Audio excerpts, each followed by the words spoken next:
सांसद अनुभव महांती नारे एनबीडब्ल्यू केन्द्रापड़ा सांसद तथा अभिनेता अनुभव महांती आज भी कटक जेएमएफसी स्वतंत्र कोर्ट रे हाजर होना एणु तांकु गिरफ कर विशेष संभावना रही।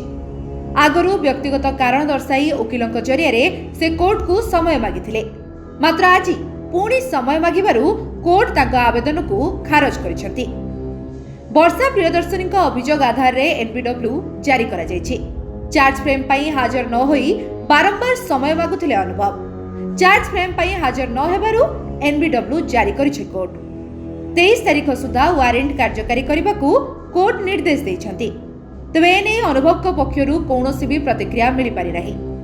सूचना अनुसार अनुभव महांती और तांकर 2 जन सहयोगी सुजित दलई एवं खगेन्द्र प्रसाद साहू मिलित भावे वर्षा को मानसिक एवं शारीरिक निर्यातना देउथुवा नहीं से अभियोग करथिले। एने वर्षा 2020 मसीहा डिसेम्बर 19 तारिख रे पुरीघाट थाना रे एतला दायर करथिले। अभियोगर तदंत करी पुरीघाट पुलिस आईपीसी रो दफा 498 ए 341 294 506 509 109 एवं 34 धारा रे चार्जसीट दाखल करथिला।